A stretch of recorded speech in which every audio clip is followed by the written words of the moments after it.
Bonjour à toutes et à tous, aujourd'hui nous nous retrouvons pour une nouvelle recette. Nous allons apprendre à cuisiner les bananes trop mûres. Lorsque votre banane a un coloris marron, voire noirâtre, beaucoup de taches, vous ne savez plus quoi en faire, vous n'avez qu'une envie, c'est de la jeter. Au lieu de la jeter, nous allons la récupérer, elle est parfaite pour notre recette du jour. Nous allons réaliser une recette excellente, des beignets de forme ludique. Vos enfants pourront vous accompagner dans cette recette, ils en seront heureux. La liste des ingrédients pour cette recette apparaît comme vous le voyez sur notre écran. Nous allons tout d'abord prendre une banane extrêmement mûre. Plus elle est mûre, mieux cela vaudra pour cette recette. Nous allons la peler bien évidemment. Nous ne connaissons pas l'origine de la banane. La peau est peut-être impropre à la consommation. Donc la banane sera découpée en petits morceaux, mise dans un récipient. Nous allons rajouter à cela l'équivalent d'une cuillère à dessert de peau d'orange. Nous allons également rajouter 50 g de crème liquide à notre préparation. Et nous allons mélanger tout ceci avec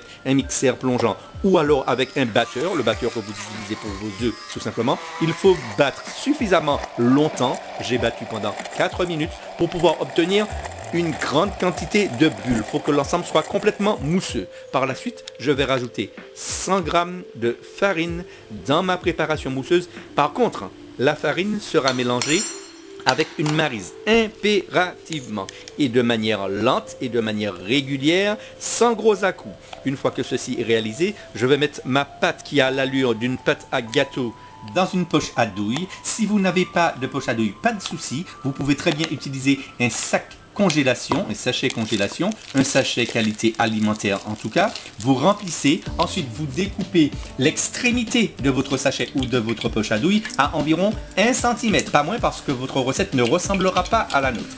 Une fois que c'est fait, dans une casserole d'huile chaude, c'est-à-dire 3 minutes ayant chauffé à feu vif, je diminue le feu légèrement et je renverse ma préparation grâce à ma poche à douille dans mon huile chaude. Les formes seront diverses et variées. Je vais réaliser des petits plots, des serpentins, des carrés, des cœurs, ce que vous souhaitez. C'est une préparation ludique, alors vous donnez libre cours à vos envies. Vous mélangez tout ceci au bout d'une minute, vous laissez cuire, vous mélangez de nouveau au bout de 2 minutes et au bout de 3 minutes environ, ma préparation est cuite. Tout ceci est fonction de la température de votre huile et de l'intensité du feu que vous aurez en dessous de votre casserole d'huile.